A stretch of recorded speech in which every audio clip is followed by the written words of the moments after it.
Merry it was in Gren Forest, among the leos gren, where that men walk both east and west, with bows and arrows ken, to rice the deer out of their den, such a sights as have oft been seen.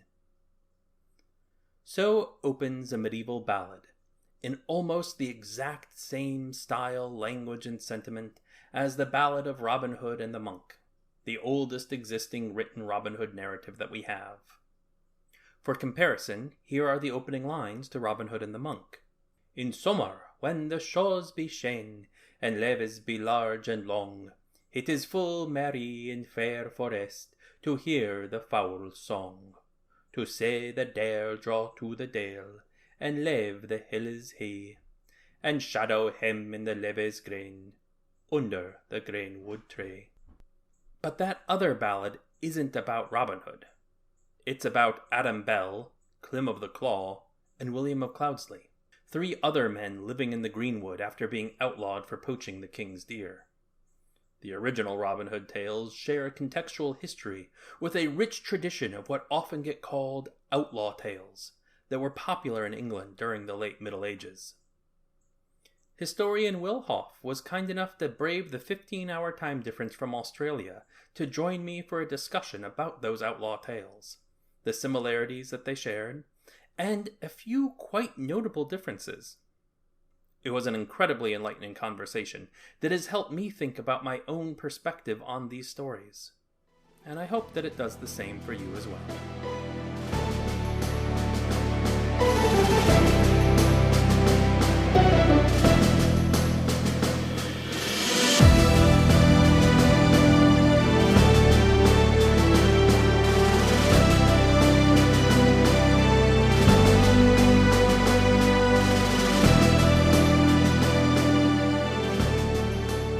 So, if you'd like, we can go ahead and get into it.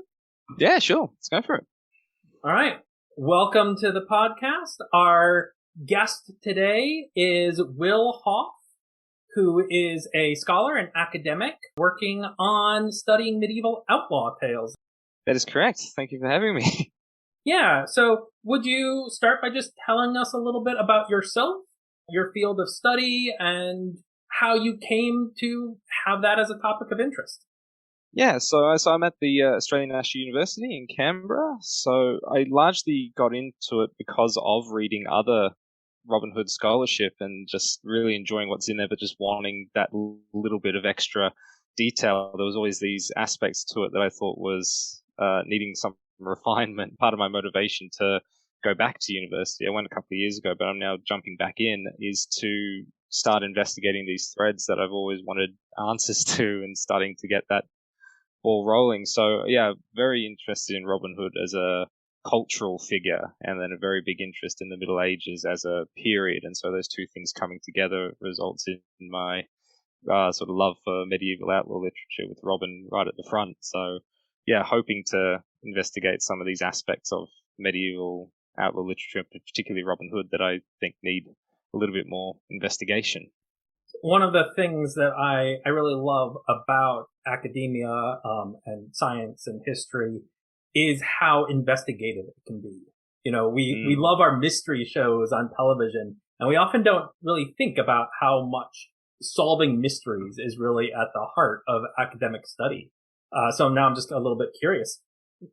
What were the particular mysteries that you've been kind of hoping you might be able to help solve?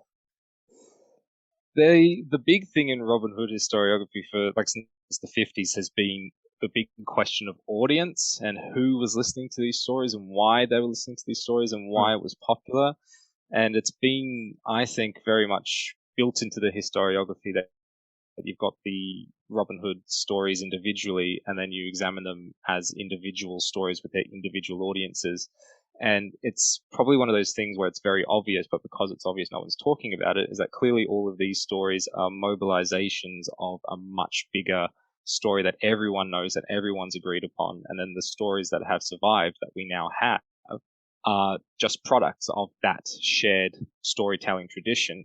And so that was one of the frustrating things for me when I started getting into Robin Hood historiography properly, is that they were still, even these days in the 21st century, still being considered on their own and not as part of a larger narrative. That's probably just a carryover from how big important names were doing this Robin Hood work in the sort of 50s and 60s and definitely into the 80s and 90s. But I still think something that needs investigating, and sort of surprised that it hasn't been investigated to such an extent now, considering people do consider Robin Hood on his own a very big character. Right. Yeah, I think that sounds like a really worthwhile area of study. I think that sounds really interesting. I hope to hear more in the future. To hopefully uncover a little bit of the mystery and perhaps reach a few conclusions. Yeah, fingers crossed.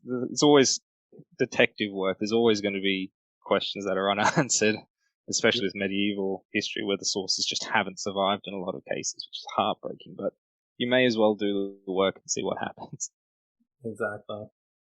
So our topic for today for you, since you're there in Australia, is that medieval tradition of tales that Robin Hood is coming out of, in particular the notion of the outlaw tale. And so I was hoping you could start with just sort of giving us a primer on what that even is. What should we be imagining when we hear the term outlaw tale, especially as it applies to the Middle Ages?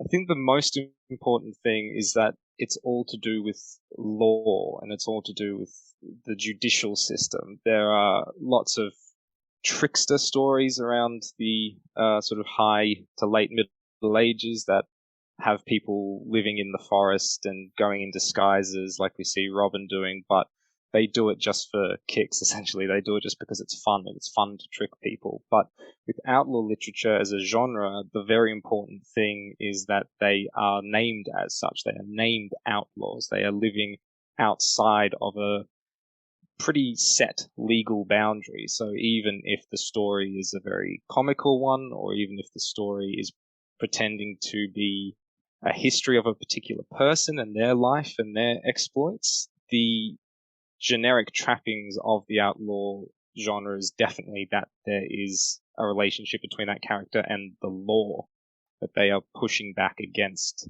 what they perceive to be some sort of justice towards them, or an injustice greatly, like to the wider community, that they are then trying to reconcile or replace. Whether or not that's justified is a different question, but it's always to do, I think, with the law. The law is always a presence there, and they're part outside of the law. They have been removed from it in one way or another, whether they choose to leave the, I guess, boundaries of the state, or whether they are thrown out because they've transgressed it in some way.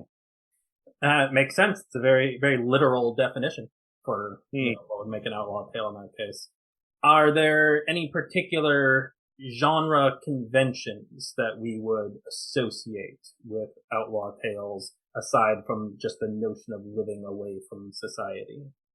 Yeah, there seems to be a very set beat to these stories where you have someone who has an injury done to them, or that they do to someone else, and then they actively flee from the scene. So there is a incident that happens against another person on an individual level, and then that person is removed from the scene, and then they act on the periphery and then come back in again. So there's these three beats of incident, and then flight, and then return.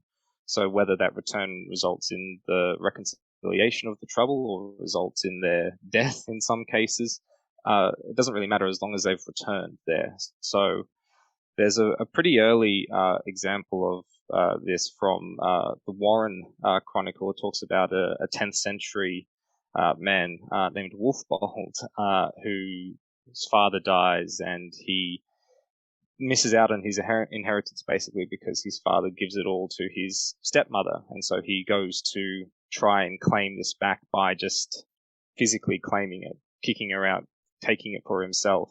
And they argue to the king, who then tries to pull him back and get him into line, but then he just doubles down and starts taking other people's lands, and so he's thrown out into the wilderness, basically. So It's a very small story that we've only got fragments of, but even at that very early time in the story that's said to have happened in the 10th century, there is those set beats of someone coming in saying, I've been wronged somehow by the law, acting against it, being thrown out, and then having to make do, basically, once he's been thrown away. Now, you said that story is said to take place in the 10th century. Whatever we have remaining of the text, do we know when that was written down, when it was recorded? Yeah, so it comes from I think a 12th century chronicle. It's a translation from Saxon into Latin and then into Middle English, and then it was translated again, I think, the late 13th and early 14th century. So it's been told and retold several times. In that one text, I think it's told 3 different times in those 3 different languages. So it's a very short passage, but I think it's quite interesting to see those very early beats of what we would now recognize in outlaw stories to be happening that early. So you wouldn't necessarily call it an outlaw tale in as many words, but it's just very interesting seeing those narrative threads starting at such an early time. Yeah, that is a bit earlier than I think of when I think of the outlaw tales. I think of those as being kind of born in the 14th century and being recorded in the 15th. At least when we're talking about like Robin Hood stories and some of his kind of more contemporaries like Clem Claw or Adam Bell. Yeah, so some of the earlier ones that I guess we nowadays associate with Robin Hood just simply because of their action-adventure nature, they turn up in the 12th century. So the ideas of Norman versus Saxon that we definitely have these days in modern Robin Hood media, largely thanks to Walter Scott and Ivanhoe in the 19th century, they are present in these earlier ones. The Norman conquest of England was definitely a traumatic period one way or the other. So it's not too surprising that the stories of anyone who should rebel against them, whether meaningfully or not, should be then taken up and purported as these heroes of the English people. The big one, I guess, that comes out of that particular period would be Hereward the Wake. That's one of the most popular Middle Latin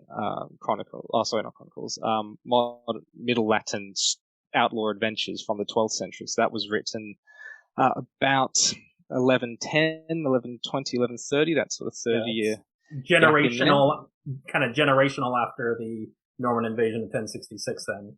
Yeah. So Hereward was a real person who lived through that time and was part of a siege on the Isle of Ely against William the Conqueror in 1170. So a little bit later, but part of that resistance to the colonization of the rest of the country. His exploits have then been blown out into these amazing action-adventure stories, but who he was as a man, he was just a squire. He just happened to be there, happened to take part in the fight, but because it was such a, I guess, sensational thing to rebel against this new king from a foreign country, his resistance alone was enough to merit stories to be told about him, even though he was a very minor part in that battle, and after the battle we don't know anything else about him. So those Norman versus Saxon things in modern Robin Hood media didn't exist in the modern Robin Hood stories, but they certainly did in outlaw literature that popped up before Robin. That's really interesting to me. I definitely had this association that the Norman versus Saxon aspect of the Robin Hood stories was sort of a modern, retrofitting that got tacked on. And it didn't especially make sense that in the late 12th century, 13th century, that would really be such an identifying factor for the people at that time. But it is still interesting to hear how, in a way, it does apply to Robin Hood when you think of him as a product of those earlier outlaw tales that were about Saxons resisting Normans. Yeah, definitely. And it's interesting to see how late those Norman versus Saxon stories from the period showed up. So there's a 1320s, 1330s story of a man named Fulk Fitzwarren who fought against King John. Again, a real person who fought against King John. He was living in the marches between England and Wales and had the claim to one of the titles there, but King John gave it to a Welsh baron instead of him.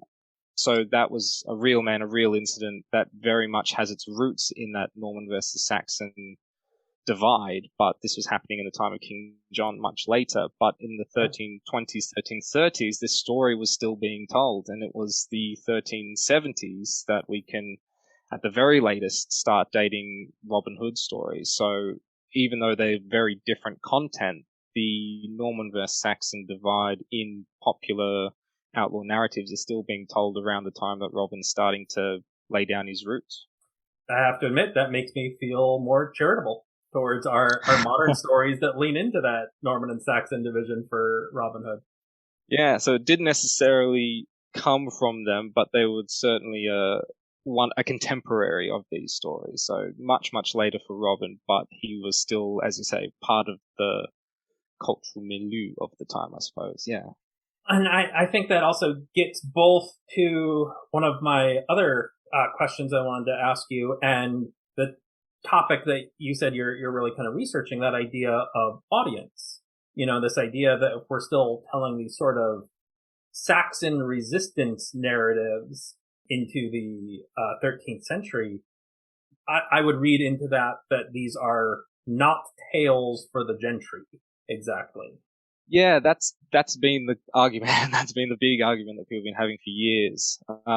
I tend to see the stories as not necessarily belonging to one audience or another, but belonging to quite a large number of groups, because we have lots of references to these stories being told in taverns, being told in very lowly locations, but then the records that we have, the manuscripts that we have surviving, often come from chronicles or come from monastic production or come in some cases, the personal collections of a lot of gentry families. So even though the ownership may point to one particular thing, I think a lot of the other references to these stories being told with a very negative voice in chronicles points to that they were popular all over. And that's certainly the case with Robin Hood. We have a lot of the surviving Robin Hood references are in sermons and in chronicles saying how stupid people are for listening to Robin Hood instead of going to church. But then we have all of the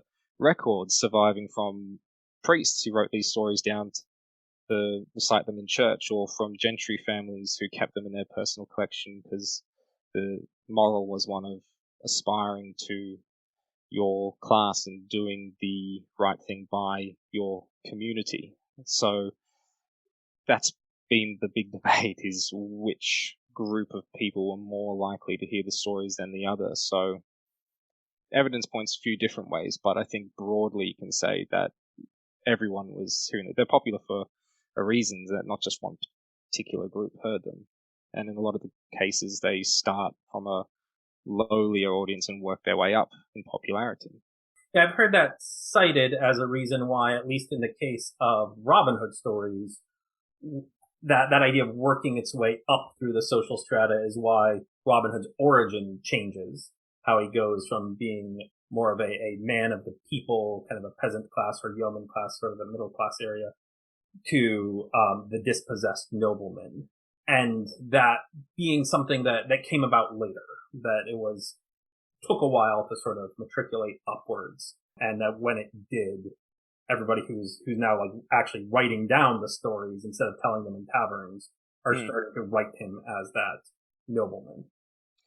Yeah, I think that's a very important thing to remember, is that there is some sort of mediation either way, and having to consider each extant story of Robin Hood as the much, much later version of it. So the earliest Robin Hood story, just to stick on him, is in the 1460s, but that's a story that must have been told for much, much longer, and it's only just around 1465 that got put into words, basically got put in on parchment, got put into words that can be read in tangible form. And who would have been doing that writing? Those early ballads, the medieval ballads, that tend to come up a lot in these episodes, they sort of get referenced, they get mentioned as these things that exist and how they have anonymous authorship. But who actually would have been the ones writing these? Would these have been monks, scribes? Who's actually putting quill to parchment? Mostly learned people, which in this time would have been people from the church. So when it comes to popular stories like Robin Hood or like other outlaw stories, they would have been written down because of their popularity. And in a church context, it certainly would have been the scribe thought there would be something in there that they could then use in their everyday life. So even though they are coming from a much loftier position than perhaps most of these audiences were, they were still writing these stories down because there was something to be said in them. Robin Hood and the Potter is the second oldest story that survives, and that comes from a gentry man who was a bailiff for a gentry family, and he kept it in his personal collection as far as we can tell that he wrote himself, or at least commissioned himself and then put his stamp of approval on it. We've got his name written on the script. So it was being commissioned for personal use. But just because it was a gentryman writing the story down doesn't necessarily mean, of course, that it was purely for those audiences, as the church-bound versions of these Robin Hood stories show. They were written by churchmen, but they were intended to be shared by the churchmen to the community. So it was very much a communal effort in keeping these things recorded. Someone recorded it to keep, but to share with the community, which is very important to bear in mind, I think, is that just because someone owned it doesn't necessarily mean it was just for them. It was for the community. It was a way of sort of recording the sort of shared oral tradition and folklore that was already circulating amongst them.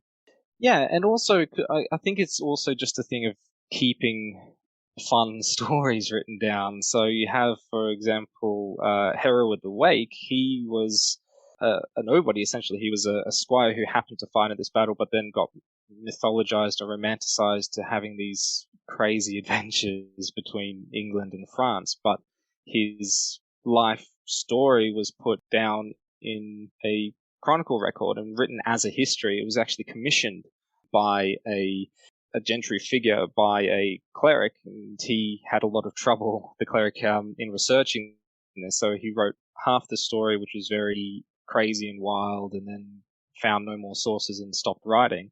But then he was really pushed to continue telling the story, and so he decided to go out and apparently he interviewed people who lived during Hereward's time to get essentially what we would call oral history now, by getting their testimony and then writing the remainder of the story. So we have a very fanciful first half and actually quite a very realistic second half. So these were stories that were being retained because they were entertaining, but the content of these stories, so for example, Hereward, there's him moving against the crown and having these adventures in the context of a revolt, but then we have a gentry figure requesting that be kept so that he can enjoy it again and again. So I think that just shows the popularity of these stories, that even though someone could be attacking gentry figures or attacking the crown, people still want to keep them and still want to hear them, because at the end of the day, they're just fun, entertaining stories.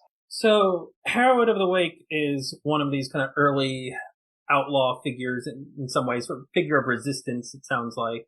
Who are some of the other outlaw figures that were circulating around in the mid and late Middle Ages? Yeah, so one you've already mentioned, Adam Bell, Clem of the Clough, and William of Cloudsley, that is a story that we don't have in a full form surviving before the 16th century, but from various, again, name drops, we know that it was around at the time of Robin Hood. It was 1432, I think, is the earliest mention of them.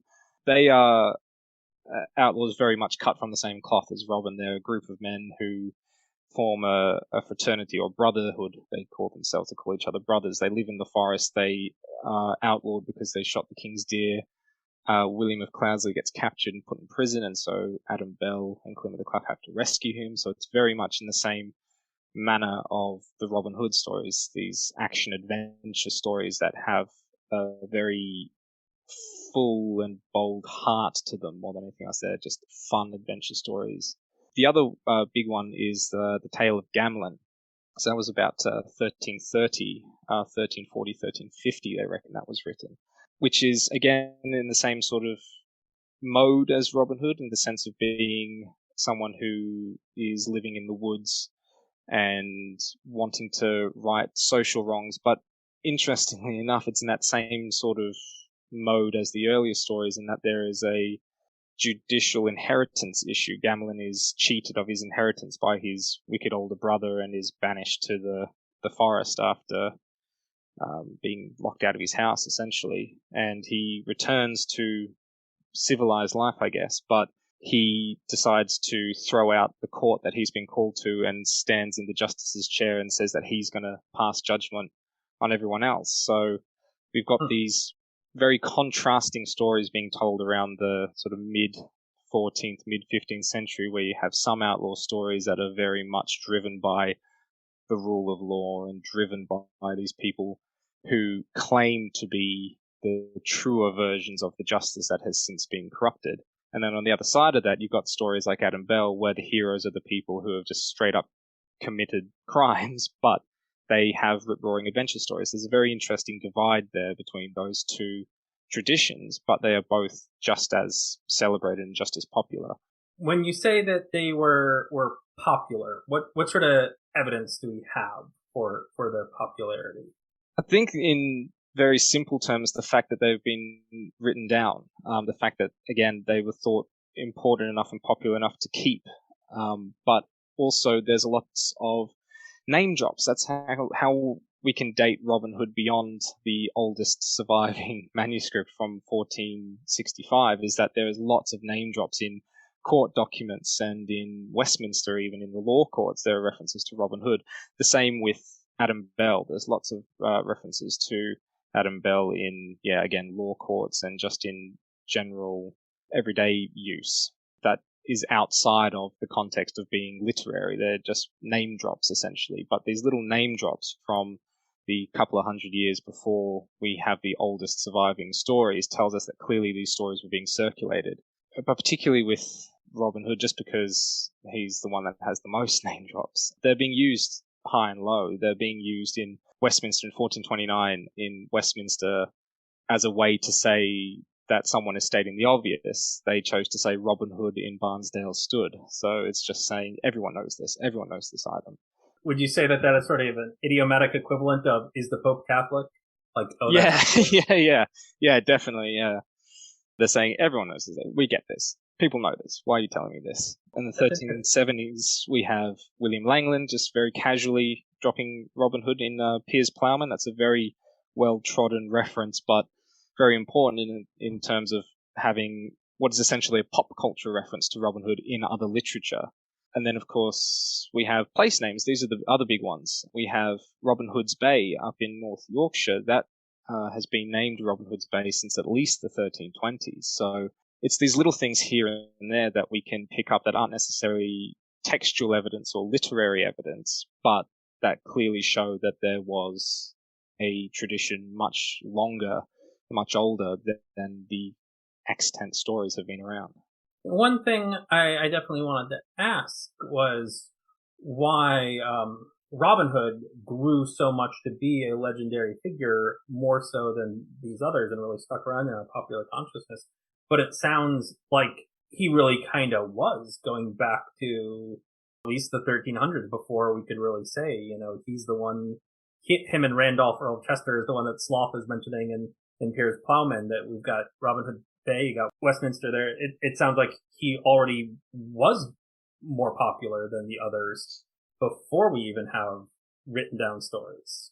Yeah, it seems to have spread very quickly. Why that happened is again, another one of these threads that we have to spend probably another 50 years investigating, but we can speculate, and I would speculate that it's probably largely to do with the social aspect. So you have other outlaw stories like Hereward, like Fulk Fitzwarren, like Eustace the Monk, which is another popular one from that time, where you have these adventure stories that are very much from sort of old-fashioned in the sense that they go on quests and they fight half man, half bears and giants and things. They have these crazy adventures that you'd expect to see in an older King Arthur story, but then you fast forward a bit, and then you have Robin Hood, who's just got absolutely none of that there. There's no crazy adventures. It's all very localized. So a part of that could be that it's just speaking to people's everyday experiences. So instead of having to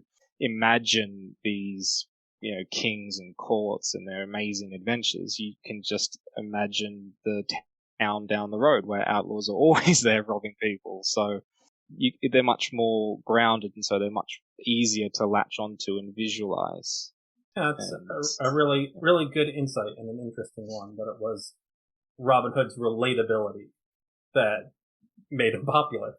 That's an interesting thing that I also hadn't really considered. I certainly always have had this association with Robin Hood as a hero of the people. A theory I've heard floated before is that something that really helped, if not spark the Robin Hood tales, but helped them grow in popularity, were the real times of suffering that England went through in the 14th century, how there was a terrible famine in the 13 teens, the Black Death later on, and that it was the fact that there were still people who were doing well during these times of crisis and economic depression and famine and starvation, but there still would be wealthy monks and wealthy lords. And so it was very easy to latch on to a hero figure who was established as he's robbing from these people.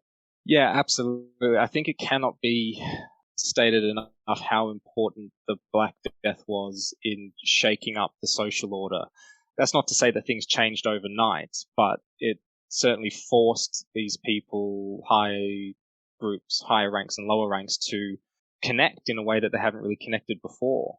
So the Black Death wiping out nearly half the population in the first few years when it arrived in England in 1348.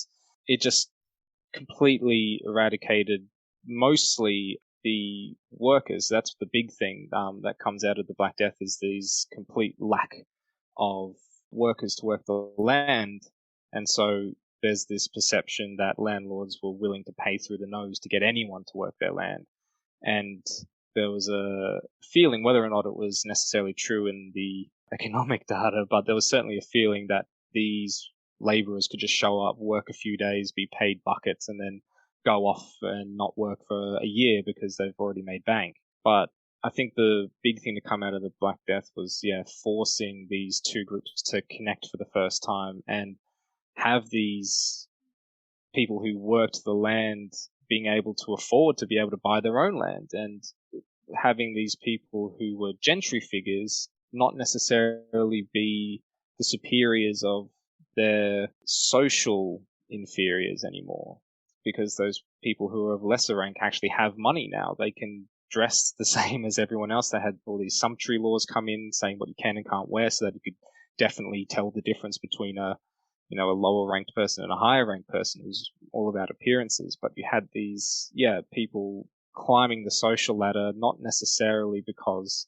the social order was shaken up, but simply because they had the means to, when they didn't before. And I think that's very, very much present in the Robin Hood stories. It's quite a while later, about a century later, but I think that connection and that sort of clash of cultures between high ranks and low ranks is definitely something that you can see in the Robin Hood stories, with Robin and his men attacking people who do not contribute to society in the way that they should, whether they're elite figures or not. You have Robin attacking potters and seeing what, testing their metal and seeing what they're made of, just the same as they attack, monks and knights and things. It doesn't really matter who you are, as long as you're contributing to your community. And I think that is something that we certainly don't get in outlaw stories before the Black Death, but I think it's something that very much caused that to be a part of the generic conventions of outlaw literature post 1350. Yeah.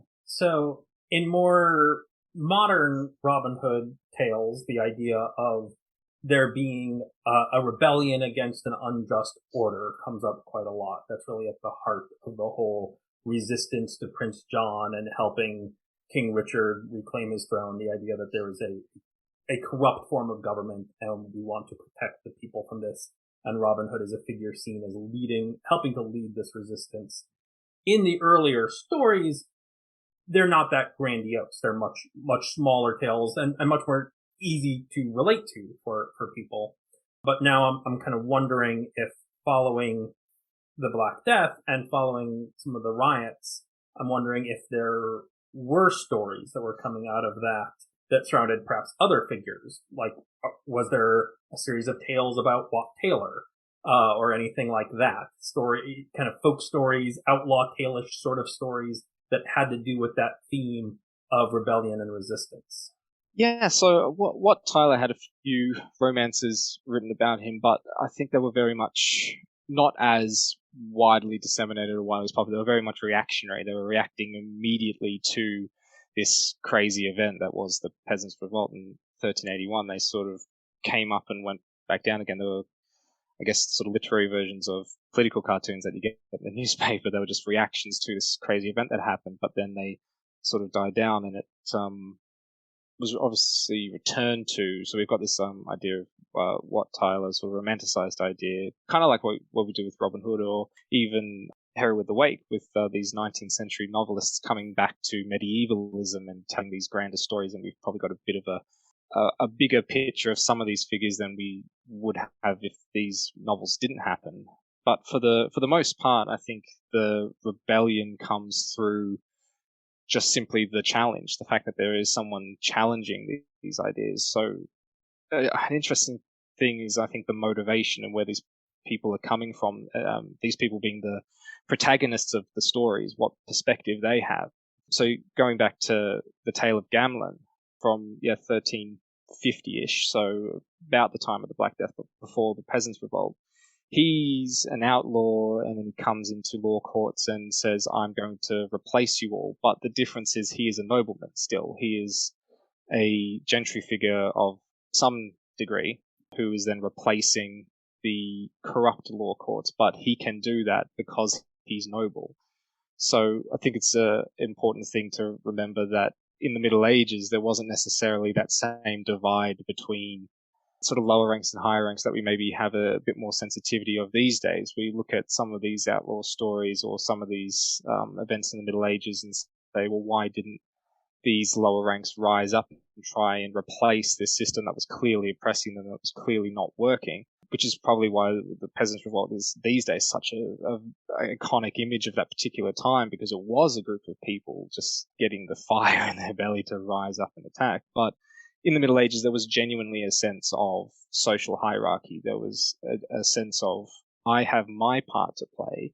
I'm going to do that as best I can. And then the rank above me does their best. And then the rank above them does their best. And then hypothetically, if everything is working together, then that's the balance. But people did feel like they slot onto a particular place in this hierarchy.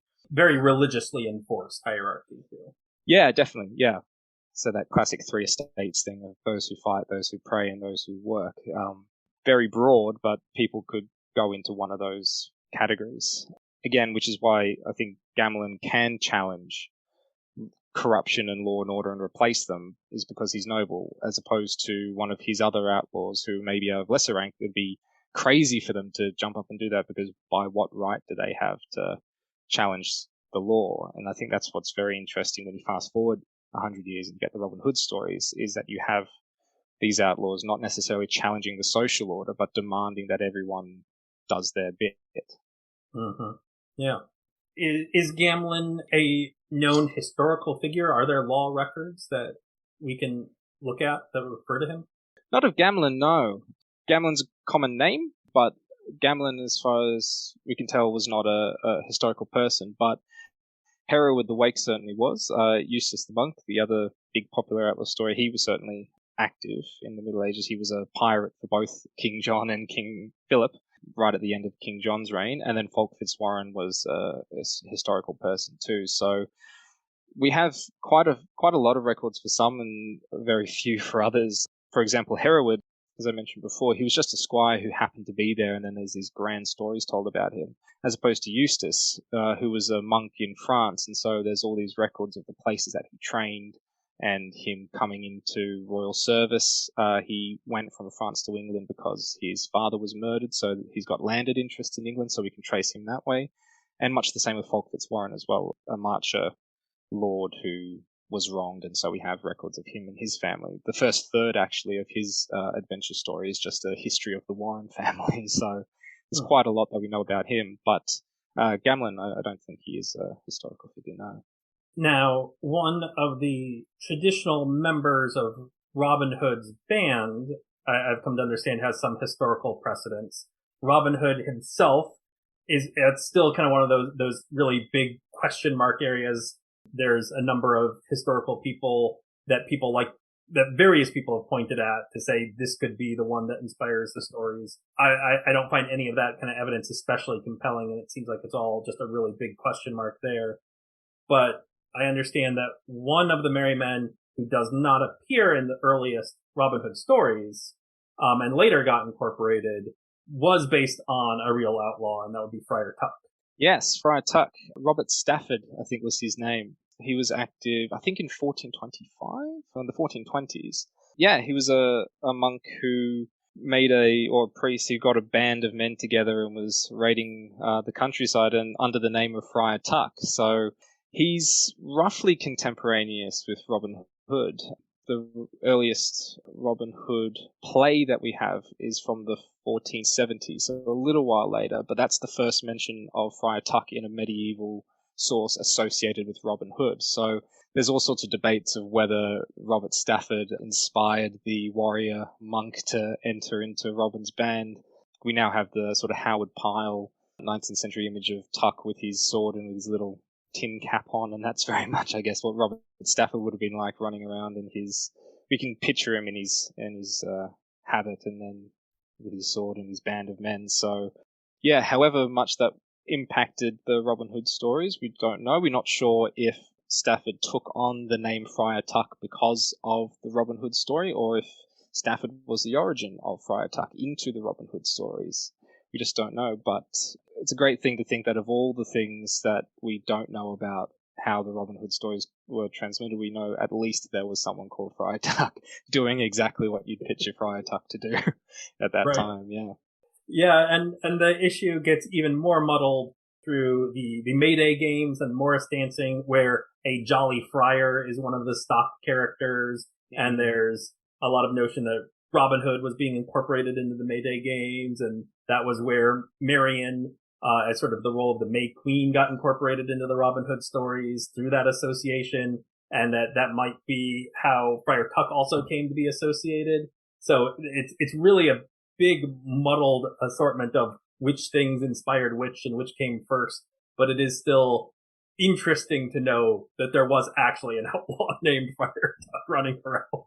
Yeah, it's so hard to know whether these things are snowballs or if they're just melting pots where things get chucked in and mixed about. But yeah, if you've got someone like Hereward who did basically nothing and then had all these stories told about him, you can imagine very easily that someone as colourful as the real, supposedly, Friar Tuck Robert Stafford could easily have stories picked up and told about him, a priest running around as an outlaw. That's inherently quite funny. So with the Jolly Friars in the May games at the time, you can very easily picture that being turned into a Friar Tuck play. A little story about the priest that's running around robbing people, and then how that can be attached to the other popular outlaw of May games, Robin Hood. One of the premises with the podcast is that there could very well have been some figure that helped get that snowball rolling that inspired the Robin Hood stories, but it could very much have been that Hereward of the Wake sort of deal, where it wasn't somebody who did anything that relates at all to any of the stories we associate with Robin Hood. So therefore, the question of was there a real Robin Hood becomes kind of meaningless, because what we think of Robin Hood doing and our associations with him wouldn't necessarily have anything to do with any hypothetical real person that lived or not. Yeah, definitely. I think no matter what, if there was an actual person who inspired the stories, it kind of doesn't matter because the stories have already taken off and completely gone in a different direction. Whatever they were, the original Robin Hood stories, we don't even know what the Robin Hood stories in the 14th century that William Langland's mentioning. We've got no idea what they were, if they were similar at all. Mm-hmm. But if there was a real person that started it, or real group of people, or series of people, no matter what, the tradition has picked up and gone in a different direction no matter what. So I think it's a very interesting thread to investigate, but whether or not it's particularly important, I would say, is a different question. Right. Yeah. Yeah, exactly. I think that's an excellent point and a good one to keep in mind. We know that by 1377 there were Robin Hood stories going around, but by the time there's any written down that exists for us to go back and look at, it's almost 100 years have passed since then. Yeah, and that's something that I think people need to keep in mind when they're researching the real Robin Hood, or when they're putting forward candidates for who the real Robin Hood is. One of the more recent ones is Roger Godbird, who was around in the 1260s, who was a member of the Disinherited, so a group of men that were in Henry III's army and then was since left with nowhere to go, and so they just became bandits in the woods. The theory is that Roger Godbird is the original Robin Hood because he was active in Sherwood Forest, and there was a knight around the town who lived in the same area, whose name was pretty similar to Richard at the Lee from the Jest of Robin Hood. So lots of things match up, but then it's all thrown away by the fact that there is a reference to Robin Hood as a criminal nickname in 1262, which is 3 years earlier. So I think there needs to be this clear distinction between trying to guess who the real Robin Hood was and guessing what stories may have impacted the literature. So I can definitely get on board with the Roger Godbird story having a lot of influence on the Jest of Robin Hood as a story, but him as the real Robin Hood, certainly not, because it's clearly older than his activities. That's a really good point, and a very important distinction that I think is not made often, that there could have been real people who were not the original Robin Hood by any stretch, but that still influence the stories that have come along. Yeah, that's not a notion that I've given a lot of thought to before, but that's a really, really good point. Because it's the same these days when you have Howard Pyle. His very colourful illustrations have impacted the way that Robin's been represented ever since, essentially. You've got Douglas Fairbanks in 1922 dressing up as the guy who played Robin Hood before him, and then you've got Errol Flynn dressing up as the guy who played Robin Hood before him. So there's no reason why that isn't possible in the Middle Ages. I think people try and pin an individual moment where Robin Hood began, but really, if there's 200 years before the oldest story that we just don't know about, anything could have happened, anything could have evolved and knocked on to something else. So the late medieval Robin Hood stories that we know as the oldest are a very late product of a at least 200-year-old story. Now, something that gets mentioned a lot in relation to the existing Robin Hood stories that we have is how violent they can be.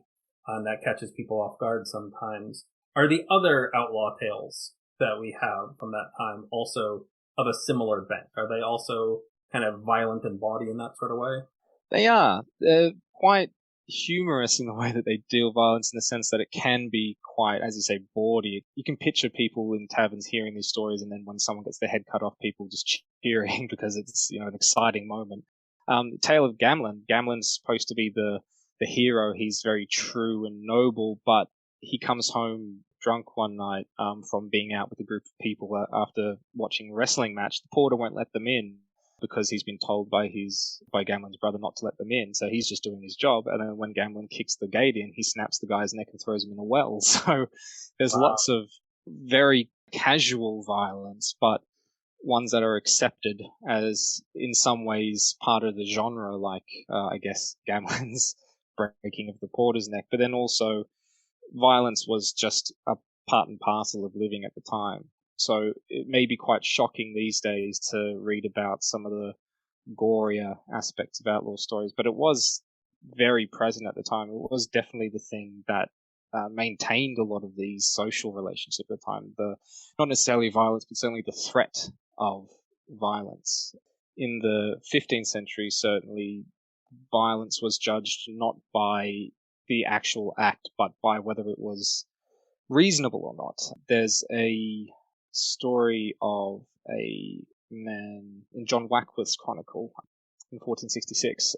The Earl of Worcester goes into Southampton to adjudicate on behalf of Edward IV, and he hangs, draws, quarters, beheads gentlemen and yeomen alike. He just overextends his power that has been given by the king to commit these executions, and the onlookers are saying that it was shameful but disordinate. So not necessarily what was being done to these men was wrong, but the way that it happened was wrong. So that's why you get instances like Robin Hood and the Monk, where the monk who betrays Robin to the sheriff is stopped on the road to Nottingham by Little John. He's with his page, who's a child, but both of them are beheaded by the outlaws.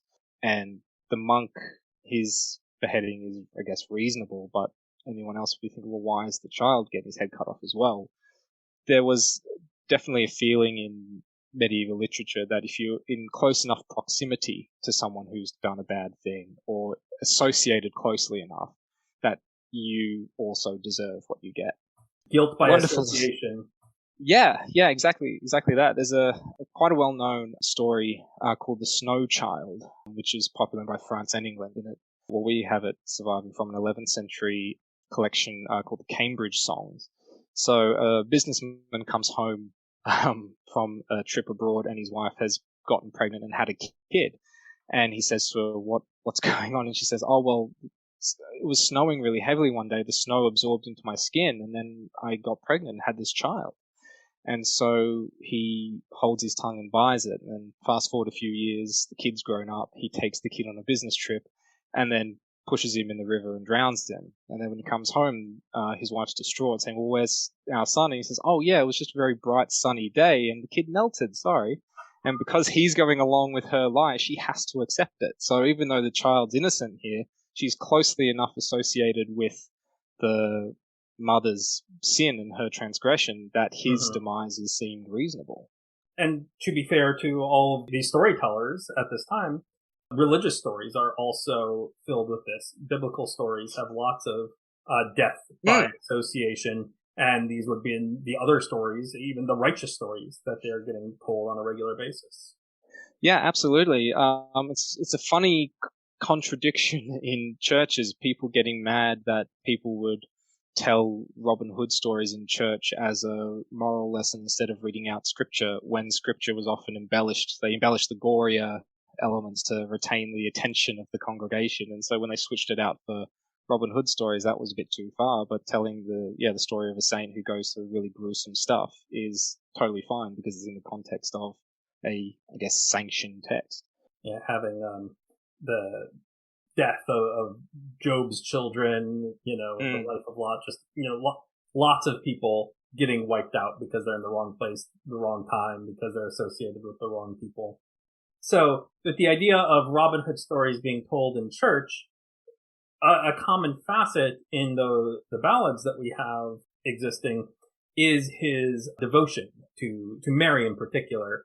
But he gets caught by the monk in Robin Hood and the Monk because he's so determined to go to church. That's really important to him. So I can kind of see how, even though there's a monk that's the bad guy, I could still see how this could be used as a religious lesson in some way. Like, look how important it is to Robin Hood to go to church. In the Jest of Robin Hood, he's willing to take Sir Richard of the Lee's word that he'll repay him because he swears by the Virgin Mary. That idea of faith is very important. And I could see how, well, if it is largely being monks and priests who are writing down these stories, how they might put in some of that. Are we seeing similar kind of religious devotion aspects in the other Outlaw Tales? Not to such an extent. There's lots of blessing and lots of invoking his name, nowhere near the amount of devotion, certainly not to the Virgin, but there's just a general piety in the sense that it's assumed because it's the Middle Ages and religion was taken as read, basically. Even if you were part of, not a particular mainstream version of it, like the Lollards, you were still assumed to have some sort of religious aspect in your everyday life. It's like these days everyone has something that everyone else has. Like everyone has a phone. It doesn't matter what type of phone it is. Everyone's got one and it's assumed you've got one. Everyone assumes that you have ID in a lot of cases. A lot of people don't, but it's just assumed that everyone has this. In the Middle Ages, everyone just assumed religion as a everyday part of life. So in that sense, you got people, invoking God, saying, "I curse you by God." They're swearing on God to do their deeds to the full, but not as much as you get in the Robin Hood stories, which is probably one of the big reasons why you have such a pushback to them by some of these church figures, is because he is relying on Marian so much and relying on, Mary and the Marian cult. He's treating Mary as a individual rather than as attached to Jesus. In the jest, he swears by the Holy Trinity, which includes Mary, which is crazy that he does that. And as you say, Sir Richard, as a proof that he will pay back the money Robin owes him, swears by Jesus on one hand, and Robin says that's not enough, and he says Mary, he's like, done. So Mary is clearly a figure that's being upheld. There's a idea of the cult of Mary at this time, people thinking that Mary had independent power to Jesus. Jesus didn't give Mary her power, she had it by herself, and that was something that the church didn't like. So you can imagine that's a motivation why they didn't like these Robin Hood stories being told, is because it was associated with people who transgressed the mainstream religious teachings of Mary as an intercessor rather than Mary as an independent person. Interesting. I hadn't thought about that angle at all. To switch a little bit, so Robin Hood has become a very romantic figure in our literature and our pop culture, but wasn't originally in the Outlaw Tales. Are we seeing elements of romance in any of the other stories? Any of those other Outlaw Tales, other figures? Yeah, they definitely are part of a broader tradition that definitely comes from across the channel. The shared traditions between France and England are definitely there. The romance and fabliau tradition that you get in French literature is absolutely visible in these earlier stories, particularly in the story of Eustace the monk. So again, a real person. Eustace was the pirate who was active for King John around the end of King John's reign. So Eustace the monk lived around 1170 to 1217, but his story was told pretty much straight after. It was written sometime between the 1220s and the 1280s.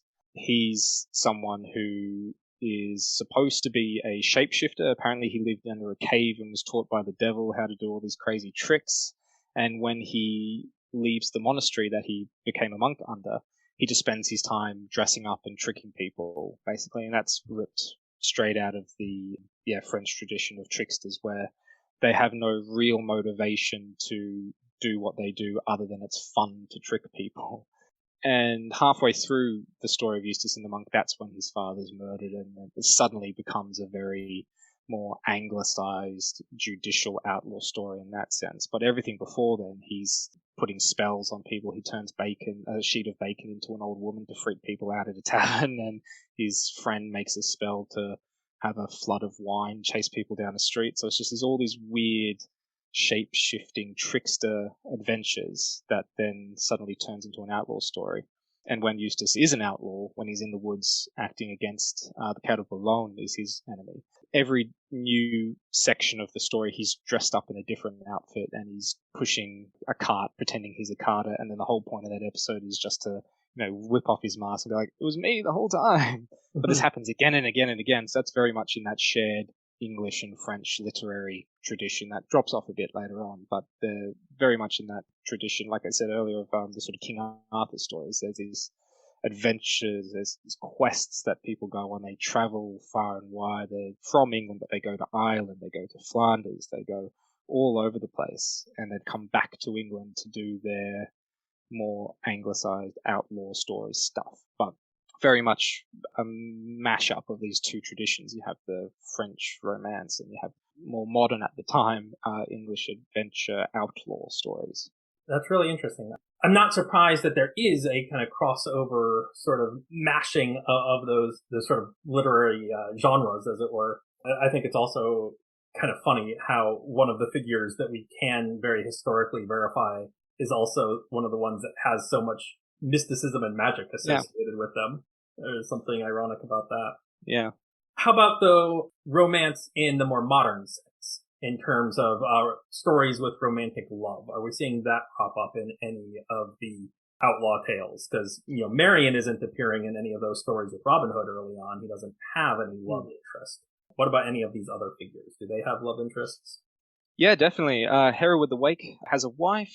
Pretty certain Falk Fitzwarren has a wife as well. But William of Cloudsley in Adam Bell, Clement the Clough, and William of Cloudsley, the whole point of the story is that he has a family. He has a wife. The story opens with them in the woods, and William says, "I want to go visit my family. I miss my family. I'm going to go see them." And his friends say, "Oh, don't go, you get caught." And he says, "Don't worry about it. I really need to go see my family." Kind of like with Robin in The Monk, where he's compelled to go do something. He's like, "No, I need to go do this." And William goes to his house. He sees his wife and his 3 kids, but then an old crone goes and tells the sheriff, and then they burn his house down. So his whole motivation towards the end of the story to go and receive a pardon from the king is to return to his family because he can't provide for them anymore. They've been under siege in their house for as long as William's been an outlaw, and he needs to go to the king to try and secure his family life again because they're just wandering out in the woods after their house burns down. So it's not romantic in the sense of sort of typical romance beats, but in the more modern sense of sort of a love aspect. It's definitely Will's love for his wife and his children that is his big motivation in resolving the narrative. He's an outlaw because they've shot deer, so it's their own fault that they're outlaws, and they admit that, and they go to the king and apologize, but he needs that pardon because he needs to protect his family. And does the king seem receptive of that apology? No, not at all. No. He's like, "You guys, it's you 3. I'm going to hang you straight away." So they get very lucky. The queen says, "I remember when we got married, you said that you'd grant me any promise." And he's like, "Yep, name it." And she goes, "Can you please pardon these 3 men?" And he's like, "You got me, queen." And even then he finds an excuse to try and hang them again. He pardons them. As soon as he pardons them, a messenger comes in telling the king about all these men that the 3 of them had killed a few days before. He says, "I wish I didn't grant you your pardons, I was at hang you." And then William says, "I can do this cool trick. I can shoot this apple off my son's head." And the king's like, "Cool. If you don't do it, I'll kill all 3 of you." So he's still trying to find reasons to punish these outlaws. Still can't quite manage it. But then he's very impressed by the apple being shot off his son's head that he makes William his bow bearer, the king's personal bow bearer, and makes all 3 of them yeomen of the royal household. So it works out well for them, but they have to do some cool archery tricks for him to come around. So William in that story shoots an apple off his son's head. William Tell from Switzerland famously does that as well. Your name is William. I assume you are very good at shooting apples off of people's heads. I'm good at shooting half the apples. It's 50%. Sometimes I miss, sometimes I good. That's why he had 3. So in case he got 1, he's got 2 backup. So it's fine. Especially if there's no children, then it's okay. They'll be fine. Yeah. Are there any other aspects of the Outlaw Tales, of how the Robin Hood stories are perhaps similar or distinct from them, that you think is worth highlighting? Something that we haven't hit up on yet? Yeah, definitely. I think the fact that Robin is a character that has more than one story is very important. So you've got Adam Bell. There's the story of Adam Bell. You have Gamlin. There's the story of Gamlin. Same with Hereward the Wake, Eustace the Monk. It might be a bit different for them because they're historical figures, but it doesn't really matter. There's only one version of the story. It could be told many different times in many different ways, but at the end of the day, it's a retelling of this same set story of their adventures. But with Robin, there's more than one story and they're completely different from each other. And so I think that says quite a lot about how he was used and thought about in the Middle Ages, that he wasn't a character that did XYZ. He's a character that had these traits and these things that he did to people, but however that came about didn't really matter. So you look at Robin Hood and the Monk, it's a very targeted thing against this one group of people. And then you look at Robin Hood and the Potter, again, it's targeted as one group of people. So the fact that Robin has more than one story associated with him and just as valid, I think is very important as a differentiation between Robin and other medieval outlaws. So I don't think there's any sort of intention that they're like a comic where it's like issue 1, issue 2. Like they're not supposed to be the same version, but they're the same version in the sense that you could watch any any Batman movie or any Spider-Man movie and go, yeah, that's Batman. I know who that is. I know what he's about. I know everything about what this character does and what he's supposed to do. That's what Robin's like in the Middle Ages. It doesn't kind of matter where he pops up. Again, like the law courts mentioning him or William Langland dropping him as a pop culture reference. He can be used in multiple different ways, but people still get it. They still know what Robin does. And what he does is not necessarily, certainly not rob the rich to give to the poor in the way that we have these days, but his purpose is to attack people or challenge people or punish people for doing social wrongs and then rewarding people for doing social rights. And I think the fact that these stories end with him in the forest, they never end in the conventional sense. There's not a moment that says, and Robin was forgiven and he lived happily ever after. When that does happen in the jest, he's only there for 15 months and he goes back to the woods again. He's like, this isn't what I do. This isn't me. Mm-hmm. So they always start in the forest and they always end in the forest because the threat that Robin is addressing is still there. And it's not in the narrative, it's out in the real world. You've got Gamelin who resolves his tension with his brother, but that's not out in the real world. That may be a reflection of what's in the real world, but the story is about Gamelin and his troubles, as opposed to the Robin Hood stories, where they're stories about people's troubles that they go through all the time, which is just people are cruel, people are wicked and people don't do their bit. And the more that people do that, the more these stories have to keep being told. So that's why they all end with everyone in the forest again, is because they're just waiting for the next story to be told because the problem is still there. Yeah. Adds a very episodic quality to it and adds to the adaptability, makes it easy to fit into the ability to tell new stories with this character, so long as you have those sort of identifiable factors. You just create your new story and it's a Robin Hood story and that's fine. It doesn't feel out of place. In my last interview, the guest commented on how really all Robin Hood stories are fan fiction. And, yeah. And eventually that just comes to be the case, and that's true. And anybody can tell their story, and does it have Robin Hood in it? Then it's a Robin Hood story. And that is an interesting distinction from these other figures. It's like, well, Hereford of the Wake has his story.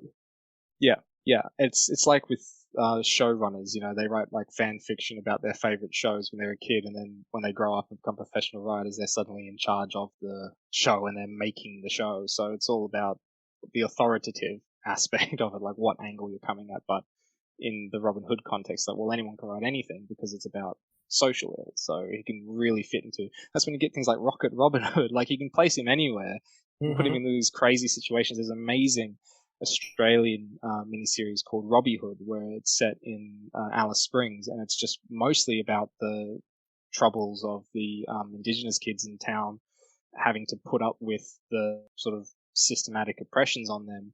But that's a really keen mobilization of the Robin Hood story, because at the end of the day, the Robin Hood story isn't about resolving those tensions, it's just about challenging them. Yeah. And so you can put Robin Hood into any of these social situations in any sort of crazy futuristic worlds, or very grounded but very alien worlds like Central Australia, and it still works just as well, because the purpose isn't the set version of the character that we have. The purpose is what the character is actually doing. I think that ties in very well with the earlier comment about why Robin Hood in particular seemed to gain in so much popularity, is because there was that relatability, and that has just remained the case.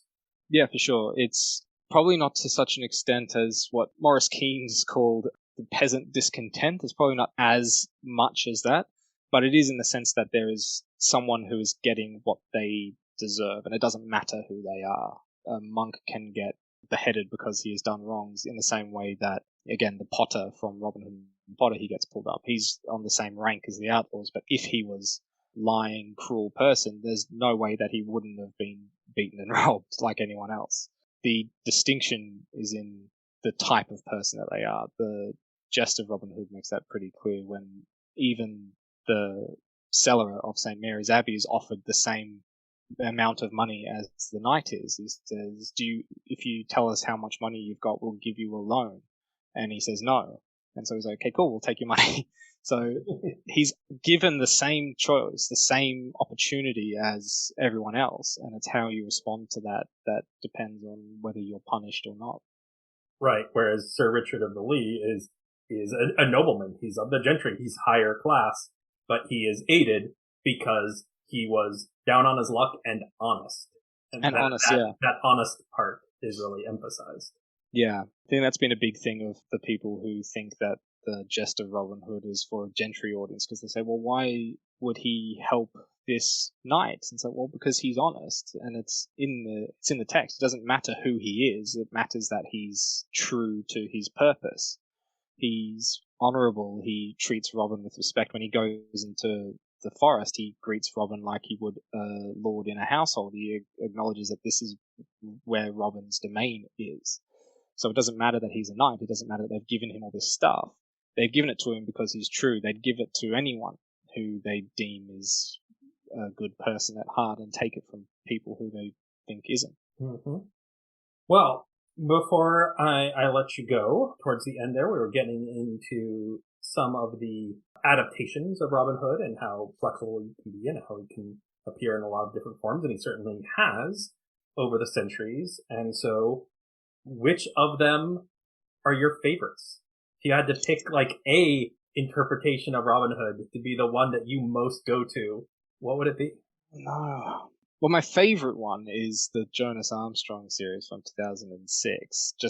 I just think it's fun. I just think it's a really fun version of the story. It has the heart of the Robin Hood stories there. But I don't know. I kind of lean towards the ones that Robin isn't a nobleman or isn't a nobleman to such an extent, because it is a little bit truer to the moral, which is it doesn't really matter who you are. It sort of rubs me the wrong way a little when you have these stories of the noblemen who are then cast out, and it's only because they're put out that they then go, oh shit, I better take up arms against all these corrupt things. It's only when they're inconvenienced that it becomes an issue. So I sort of gravitate towards the Robins that are just regular people because they're just doing the right thing. So yeah, love the Jonas Armstrong series. He is a noble in that, but not to such an extent.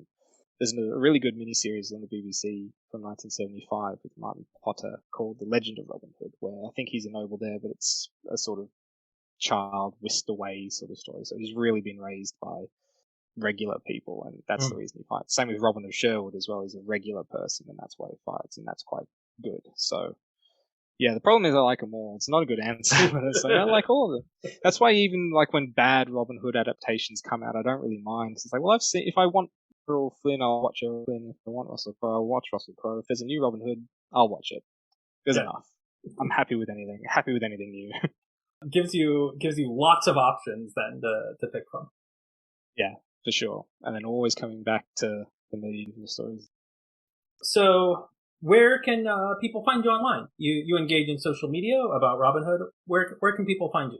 Yes, I'm on Instagram, so it's True History of Robin Hood on Instagram. I've got a YouTube channel. It's only got 2 videos on it, but that's mostly for sharing rare stuff. You can watch the oldest surviving Robin Hood film from 1912 on there. That's very fun. And really? I did. Yeah. You know, I've looked for that before. I've looked on YouTube. I've looked all sorts of places. Well, there you go. I should have asked YouTube at True History of Robin Hood, and you'll find.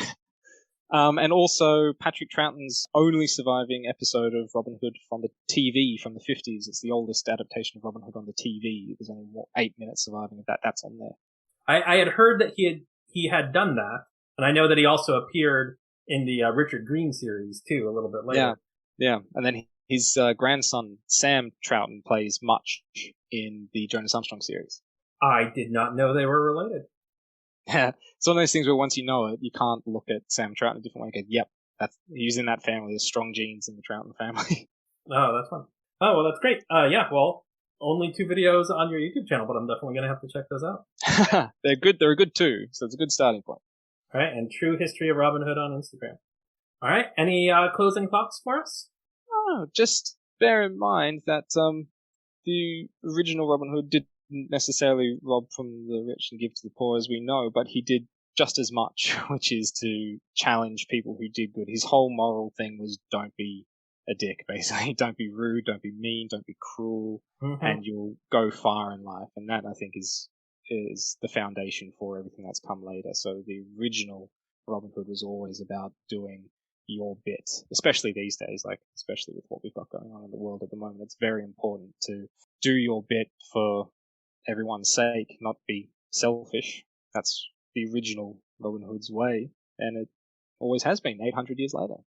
Yeah, we don't have to violently kill people because they're guilty by association, but so there is still good moral lessons that we can pull. Yes, we don't have to throw anyone down wells these days.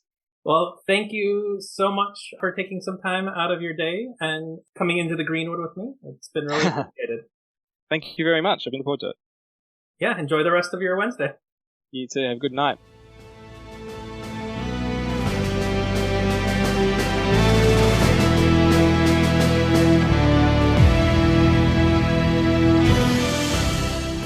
My thanks again to Will Hoff for joining me in the Greenwood.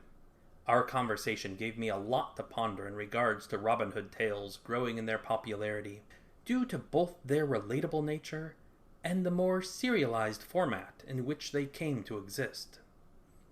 It also helped me feel more charitable to early writers who included what we today consider unwarranted violence in their tales, and also more charitable to modern writers who lean into that Norman versus Saxon narrative.